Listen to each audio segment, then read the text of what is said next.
వ్యాధుల పట్ల వైద్య ఆరోగ్య సిబ్బంది గ్రామీణ ప్రాంత ప్రజలకు పూర్తి స్థాయిలో అవగాహన కల్పించాలని ఎమ్మెల్యే ఇంటూరి నాగేశ్వరరావు తెలిపారు. ఇందుకూరు ఏరియా ఆసుపత్రిలో స్వస్థ నారీ స్వశక్తి పరివార్ అభియాన్ కార్యక్రమంలో ఎమ్మెల్యే ముఖ్య అతిథిగా పాల్గొని ప్రసంగించారు.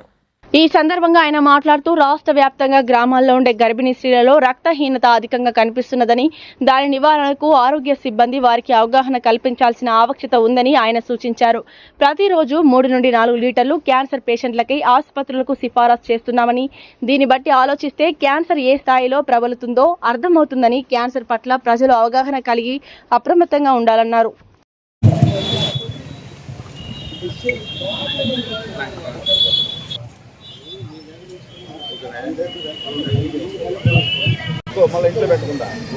గుర్రం లక్ష్మీ ప్రసన్న,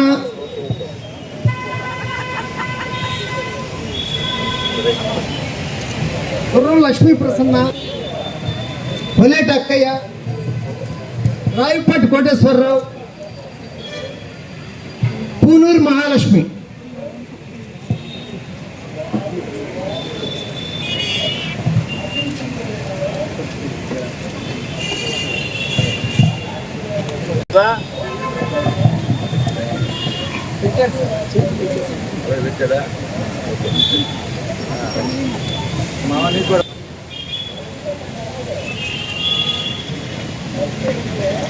కేంద్ర ప్రభుత్వం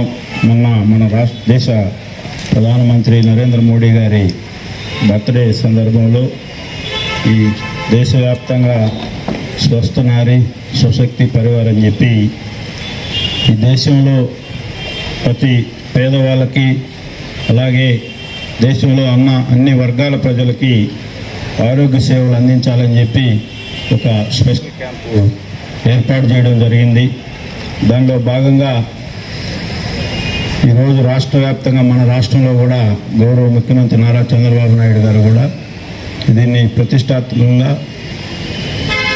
ఈ క్యాంపు నిర్వహించి పేదవాళ్ళకి మన గ్రామాల్లో ఈరోజు కూడా మనకి స్వతంత్రం వచ్చి 78 ఇయర్స్ అయిపోయినా కూడా ఈరోజు కూడా గర్భిణీ స్త్రీలు రక్తహీనతతో అనేక రకాలుగా అనేక పోషక ఆహారాలు అందిస్తున్నా కూడా అంగన్వాడీ సెంటర్లో వాళ్ళకి దీని మీద పూర్తిగా అవగాహన లేక అనేక ప్రెగ్నెన్సీ టైంలో అనేక ఇబ్బందులు కూడా గురవుతూ ఉన్నారు. మన అందరం కూడా అటువంటి భారత్ కాదు, మంచి మన భారతదేశాన్ని ముందుకు తీసుకొని పోవాలని చెప్పి మన ప్రధానమంత్రి గారి ఆలోచనని మన అందరం కూడా గ్రౌండ్లో ఈరోజు కూడా రోజుకి 3-4 క్యాన్సర్ పేషెంట్లకి లెటర్లు ఇచ్చే పరిస్థితి ఉందంటే ప్రజల్లో దీని మీద అవగాహన కార్యక్రమాలు మన హెల్త్ డిపార్ట్మెంట్లో ఆశా వర్కర్లు కానీ అలాగే ఏఎన్ఎంస్ కానీ ఏరియా హాస్పిటల్ అలాగే మన మన మండలాల్లో ఉన్న హెల్త్ సెంటర్లో కూడా వీటి మీద ఏదో మనం ప్రభుత్వం ఒక కార్యక్రమం చేపట్టింది, మనందరం కూడా దాంట్లో పాల్గొన్నాం అయిపోయిందనే ఆలోచనతో కాకుండా గ్రామాల్లో కూడా వీటి మీద అవేర్నెస్ క్యాంపులు నేను మండలాల్లో పోయినప్పుడు కంపల్సరిగా మండలంలో చెప్తా ఉన్నా. మీరు విలేజ్ల్లోకి ఎప్పుడన్నా ఒక క్యాంపులు పెట్టారా అంటే పోతున్నాం సార్ అంటారే కానీ కనీసం దాని మీద పూర్తిగా గ్రామాల్లో ఇంకా కూడా మన పల్లెటూరు వాతావరణం మన కాన్స్టిట్యున్సీ అంతా కూడా ఎవరైతే మండల పరిధిలో ఉన్న హాస్పిటల్లో ఉన్న డాక్టర్లు కూడా గ్రామాల్లో అప్పుడప్పుడు స్పెషల్ క్యాంపులు పెడితే వీటి మీద కొంత అవగాహన దేనివల్ల ఈ జబ్బులు వస్తున్నాయని చెప్పే దాని మీద వాళ్ళని కొంచెం అవగాహన ఏర్పాటు చేస్తే తప్పకుండా కూడా వీటన్నిటి బారి నుంచి మనం వాళ్ళని కాపాడే వాళ్ళం అవుతామని చెప్పి వీటన్నిటికి కూడా మీరు కూడా వాళ్ళకి సహకారాలు అందిస్తూ సేమ్ టైం వాళ్ళకి కూడా అవగాహన కూడా కల్పించాలని చెప్పి ఇక్కడ ఉన్న డాక్టర్లందరినీ కూడా నేను కోరుకుంటూ ఈనాటి కార్యక్రమానికి మన ముఖ్య అతిథిగా ఉన్నటువంటి మన సూపరింటెండెంట్ గారికి కూడా ఆ రోజు 1994లో ఈ హాస్పిటల్ని 30 పడకల హాస్పిటల్ని 100 పడకల హాస్పిటల్ కూడా తీర్చిదిద్దడం ఆ రోజు తెలుగుదేశం పార్టీ